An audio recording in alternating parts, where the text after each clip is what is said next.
and I'm going to talk about Foxfire. Besides those three, have anybody else seen Foxfire? A couple more? Awesome. Well, I'm so excited to introduce you to this amazing, amazing, terrible film. It was directorial debut, her feature-length directorial debut. It was loosely based on a novel by Joyce Carol Oates, which I didn't realize when I first saw it, right? And then you understand why Joyce Carol Oates never talks about this movie. Her novel, Foxfire, A Girl Gang or something like that, Confessions of a Girl Gang, is about a girl gang in the 50s in upstate New York. This movie switches it to the 90s in Portland. So you're gonna get to see a lot of flannel tied around waists. There's a lot of rollerblading. Everybody's very grungy and sensitive. And there's a lot of Polaroids. So it's great, I'm excited about it. So we get to meet all the main characters through their flaws. That's how we're first really introduced to all of them. All the girls in the gang, we have some really great stars at the time, who were not stars but are now. Leading off with Ginny Shimuzu. No? Okay, she was a big star in the 90s, guys, go check it out. She was like the first like queer Calvin Klein model, CK1. No? Okay, yeah, super, super hot. She plays Goldie. It also has Ginny Lewis. Pre-Rilo Kiley. Oh, okay, there we go. Gotcha, millennials. Ginny Lewis, you know her. So she had been a child actor before this. This is really when she's kind of breaking through into her adult roles. And then finally, this is really the role that kicked it off for Angelina Jolie, who plays, she's the one. This is her movie. She plays Legs. That's her name. And then there's two other girls. They don't matter. One's a narrator, one's a slut. It's fine. But they all matter, and they're all important to Chosen Family. So when we first meet them, we meet them through the main narrator, which is Maddie. She is like the perfect child. She does everything right. She has the perfect boyfriend. She's an artist. She's going to go to art school, whatever, you know, and she's kind of like judging all these people around her. And we get to meet her rollerblading down the hallway, taking Polaroids of people, because that's what she did in the 90s. And so none of these girls have anything in common. They're all super messy. There's something here that all of us can identify with. Like there's one of these characters we can all get. Violet is just like way too slutty. Rita, who's Ginny Lewis, is kind of prudish and is like too much of a good girl and maybe eats too much. Ginny Shimuzu is like a drug addict who's like passed out on the toilet all the time. And we already talked about Maddie. She's like the perfect girl that is like every parent's wet dream. And then Legs is like a drifter who is a teenager that rolls into town, comes into the school, like kicks a switchblade under the metal detector, which was in schools in the 90s. Even then. None of the other cliques like these girls, right? Legs comes in, she goes into one of the science classes. There's this creepy science teacher that's trying to make Ginny Lewis, Rita, dissect a frog, and she doesn't want to because she has a conscience. And Legs lets the frog go out the window, and the teacher's like, oh, you're in trouble, and she's like, I don't even go here, and climbs out the window with the frog. And this cements the like beginning of this friendship between all these girls. Teen Girl, this movie came out at the same time as The Craft. It came out at the same time as like Clueless. So this was kind of where it was competing with, and it's really similar to The Craft. It's just less witchcraft, less seances. So if you took like Then and Now and you took this movie and put it with The Craft, you get it all together. It all works out. So we're all connected. There's still that thing with Grease. It's really unfortunate. And up to this point in my experience, none of the movies I'd ever seen about teen girls really showed the messy side of it. There was a reviewer that talked about this movie that talked about how the movie is so messy and too full and so much action, but how that actually is really reflective of what it's like being a teen girl and growing up and trying to come into yourself and your being. And I think the messiness of this film is authentic and that it's really reflective of that. And most of the movies didn't really allow you to see yourself in it because it was these like perfect kind of girls. And this movie, everybody's a hot mess, and you get to find some identities with it. So like I said, this movie came out in 1996. I kind of came out in 1996 as well, and also felt messy as fuck, and was trying to find a community and a family that I fit in. Around 1996, or at that time, I moved from Atlanta to Tyler, Texas. Yeah, there's a friend of mine from Tyler who I met in 1996, and. You know, I had nothing. We were in Tyler. What the fuck? There's like a gay night at a bar in Longview, one night a week, right? That was it. That was the only sense. And so this movie kind of helped me start seeing what community and identity could look like and what it could feel like to belong. And it felt easy to connect to them.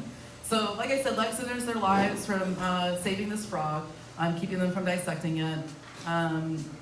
This all gets connected. And then, so now Rita, Jenny Lewis, she feels that Lex is her savior. She's got this safe opens up to her about this creepy science teacher also sexually assaulting her all the time when he keeps her after school for detention. And so all the girls say Me Too. This is a Me Too moment back in 1996. Because creepy science teachers have always existed.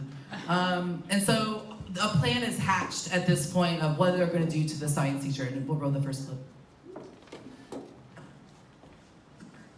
What? Mr. Bettinger, I forgot my note. Get it.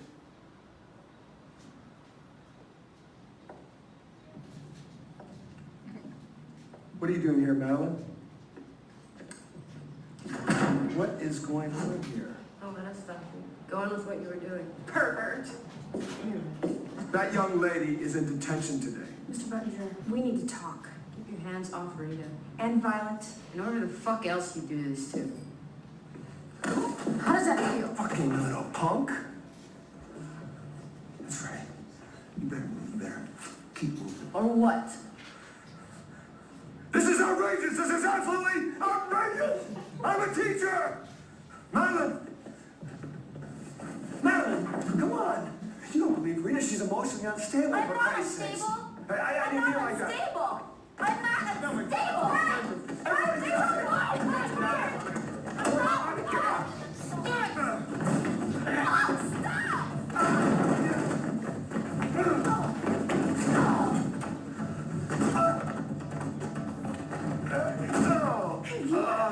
Put your hands on me again. I'll snip your little nuts out with my toenail clippers. Right? Wow. This is great. Buttonger's such a fuck. That's Jenny Shoes. Right, let's go. Let's go. Get out of here. Go.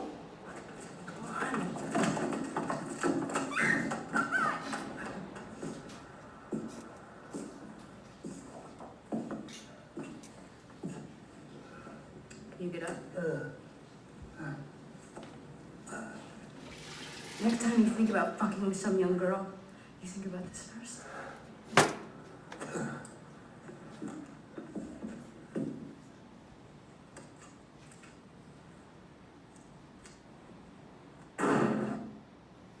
At this point, right, like I'm here for it. Like I'm gonna clip your nuts off with my toenail clippers.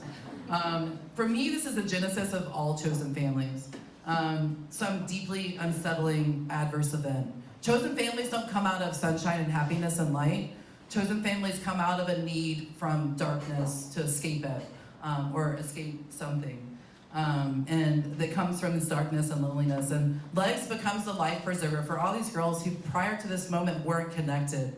But now all of them are clinging to and using this moment and this space with each other to create a family that's born out of need, to escape their lives, to change a story that was being written about them, and to come together and figure out who they are, to come into their identities. So we go back to the story. There's a lot of stuff that happens within this movie. The beginning of Chosen Family can be really overwhelming, so they all disappear like right after this. They're like, whoa, this is too much. We just assaulted our teacher. And he also assaulted us. And how do we even talk about this? Lex climbs through Maddie's window later, like you do. And after the scene, we never hear about Maddie's boyfriend again. I didn't mention she had a boyfriend. It's totally gone. Who cares about him? It doesn't matter because she met Lex. I think it comes back in for like 30 seconds later, but it doesn't matter. And they're having this moment because she's bringing back that book she found. She's like, oh, I found your book, Maddie. This is how I found your address and climbed through your window. And Maddie's kind of to process these events that happen. And she's talking about, like, Rita's not even my friend. None of those girls are. That's what's so weird. And Legs is trying to tell her, no, but they are now. This is your family now. This event made you come together and they are your friends. And one of my favorite lines that I'm not going to show from the scene where Maddie's trying to figure out what's going on with Legs, and she says, where do you live anyway? And Legs says, mostly in my head. She's so mysterious, right? She's mysterious the whole movie. We don't know much about her. She's in and out of our lives. Maybe she's a ghost. Maybe Maddie imagined her. I have a whole other theory that none of the characters exist but Maddie, and they're all like the different psyches that she's trying to identify with. That's another night. So it only takes one night with Angelina Jolie again for Maddie to completely forget her boyfriend. All this revenge comes out. They meet with their school principal, who also played Benjamin Horne in Twin Peaks. Anybody? Oh, there we go. Okay. So lots of connections being made. And so they all get suspended. Maddie had told Angelina Jolie Legs about this mysterious abandoned house that's in the middle of the woods that has trees growing through it. So she's there. They all go there when they get suspended. They're suspended for like 2 weeks for this. And then they really start understanding the value and purpose of chosen family. The next big scene which happens, which I'm not going to show, which is super, super great, is that Maddie needs to get her art portfolio to send it off to school. So they all break into the high school to like get her art portfolio. Goldie accidentally sets the building on fire. And so like the sprinklers are going, cops are there, they're running around. It's a very a big chase scene while they're all escaping. And we start to see how chosen families work and that they allow us to be this brave and daring person that we couldn't be otherwise. It allows us to really start breaking out of our shell and finding this identity. And we start to also see in the middle of this, while we've already seen the sexual tension between Legs and Maddie, we start to see these really tender moments between Legs and Ginny Shimizu, Goldie, and then we find out later that they started dating in this film. And this is like where Angelina decided that she would like fall in love with women for the first time. And you're like, oh, I get it, why there was like all, that wasn't even on purpose, it was totally accidental. They start this fire, they do whatever, and they start to see all the things that happen, and all the things that they can do, all the things that have been living inside their heart this whole time that they didn't have a safe space to reveal, like breaking into your school, exuding your sexuality, or falling in love with a girl for the first time, if you're literally Angelina Jolie. So we start getting back to, sorry, where are we? Oh, so after they get out of the school, they're super excited because they got away with this big caper. Obviously, you have to cement this moment in time. And so Angelina Jolie just tattoos herself everywhere. And so she gets out this little sewing needle. And there's this really tender, intense scene where they all get naked around a fire. And she breaks out her like homemade tattoo kit. And Madzi Starr plays in the background, so also this very 90s moment. And she tattoos each of them with this little golden flame, this other bonding moment. They all have the same tattoo now. So if they weren't blood family before, they're definitely now. This chosen identity family is set. Do I also have a shared tattoo with somebody in my chosen family? Absolutely. Can you be queer and not have a tattoo shared with somebody? I don't think so. That's maybe a question for us to figure out later. And again, like I said, they also all get naked throughout this whole scene except for Rita, because she's still trying to be kind of Ginny Lewis. Maybe she knows she's gonna have a future career later and she doesn't want to get naked. That's why this scene's pointless to watch. There's nothing that happens, they're just naked, and that's why I like it so much, but they also tattoo each other. It's great. So this new family is created now in blood and fire, and it gets super intense. So everything starts kind of falling apart after this. Goldie's family is really terrible. Her life is blowing up. These high school boys come sniffing around because that creepy high school science teacher was also their coach, and he's now been fired. And so they're like all mad and want the girls to retract their stories, so they're being like super creepy predators. There's a little levity where Ginny Lewis and Violet have this whole scene in a grocery store talking about sex, trying to figure out like, how can you look at a guy and see if he has a big cock? And Ginny Lewis has this whole really great song about how she wants to come inside your bed. Because she's really able to explore sexuality. This is what Angelina Jolie does to everybody. She's just bringing out all of their sexuality. They just can't help it. It's just rolling out without purpose. So this is again another part of our like ability of being within a chosen family allows us a safe space to explore all these super hidden desires. So they keep bonding, they develop intimacies like a family, and so we finally reach this like super big ultimate moment between Legs and Maddie. Go alone? Oh, Legs says she's gonna leave. Would you take someone with you? Is that someone sure? Maybe she got out for the unknown.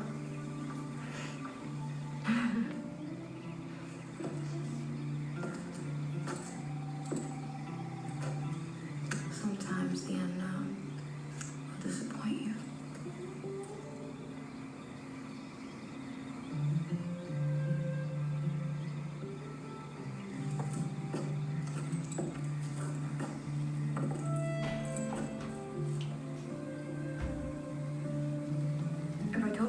loved you, would you take it the wrong way? What do you mean by wrong?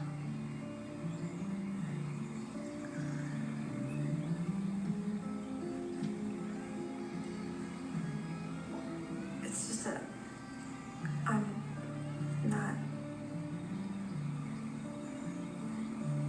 I'm your.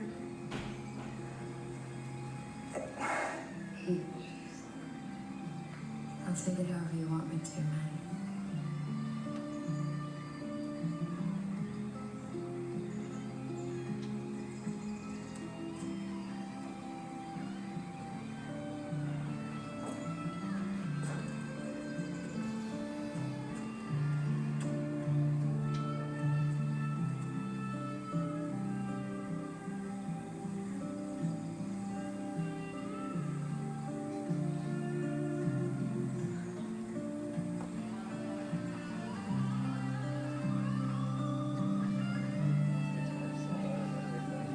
The guitar solo is amazing. Really. Sets the tone for everything. It's very good.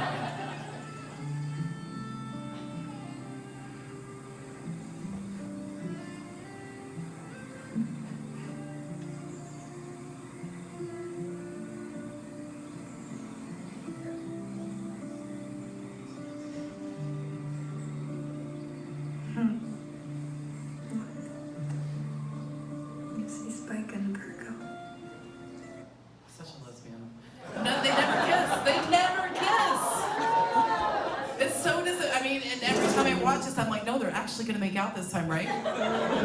They're not gonna do that again, right? No, they never do. Oh, God, my queer heart, it just hurts.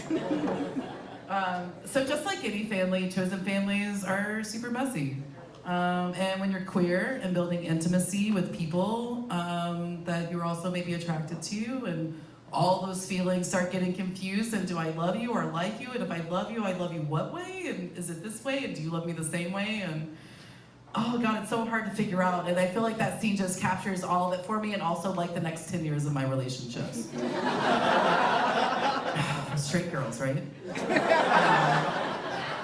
When Maddie says, if I told you I love you, would you take it the wrong way? And Leg says, I'll take it however you want me to. Yes! Oh my God, why not? Why wouldn't you do that? And you know that Goldie's like somewhere circling around just waiting, like I'm here for you, like just come to me. I felt that was me, and every other queer's fallen in love with somebody in their chosen family that didn't have the right reciprocation for it. Also, side note, I think there's probably a 50-50 chance that Maddie's gonna marry like a cis man and have 2 kids in 20 years and talk about how she's queer because she almost kissed a girl, you know, right? Like, you know her. She posts on like Bi Visibility Day. It's fine. We accept them in our family too. So there's so much more that happens after this. Like, this is only halfway through the movie, you guys. This is on Amazon Prime. Stream it right now. It's amazing. It's worth it. I don't care what the critics say. This is my darling movie. And, you know, I've done a lot of films for this series over the last couple years, you know, and I post about it. I have never gotten so many people talking about a movie as this one. I'm just like, oh my God, people I haven't talked to in literally 4 years. I wish I was coming. Stream it to the Caribbean. Fuck off. So Goldie runs away. She starts injecting drugs. She actually gets somebody else to inject her. It's a very tender moment. Maddie tries to save her from under the bridge. Legs makes them kidnap Goldie's dad to get him to give them money to take her to treatment, which Legs insists costs like $30,000. There's like so much more. That's just only part of it. There's a lot of it. These guys try to kidnap them. The like creepy high school guys. There's a lot. So by all of this, Leg's like, fine, I'm done. I've done my work here. She decides to leave, and her absence makes this big enough hole that they all kind of drift apart. But like given families, chosen families are in your blood, and they stay with you because they make you and they shaped you, and they always leave a mark, sometimes literally, like a shared tattoo. Thank you. People say it's this movie. I think it's Hackers. People said it was this movie? Somehow this I'm not saying this was somehow bad. this movie is the one. I think she did this and a couple other small roles, and then she had Gia. I think Gia is actually her big, like, that's really the one that propelled her to fame, but all the reviews keep talking about the one where everybody found her. Yeah. When Maddie touches her face, I'm just like, whoa. she touched her face. Yeah. She did it. She's gonna go all Amazing. the way. Like, It's amazing. what would it be like to touch Angelina Jolie's face? Knowing that she's going to be Angelina Jolie, because look at her. It's just And like, what? Who's Maddie? What's her name? Her name's like Hetty Perez. Who knows who that is? Some nothing, I think. Who cares? She was She probably touched a gold Angelina digger. Jolie's face. Exactly. So she's winning, and we are all very jealous of her. I love it. Also, when you mentioned this coming out at the same time as Clueless and The Craft, like, I want this movie and The Craft to be brought together. I often confuse them. I'm like, wait, which one am I watching? I feel like they're a really good mashup. Because there's ish lesbian undertones in The Craft, but like if they made them like really explicit, God, that would be great. Yeah. They're doing did you know they're doing a remake of The Craft? Because Hollywood can't do anything new, right? Man, if they actually got their shit together and did it correctly, they would Yeah, be the that would best be movie. more realistic if they were all lesbians. Yeah. I don't know any witches that aren't. There you go. All right, good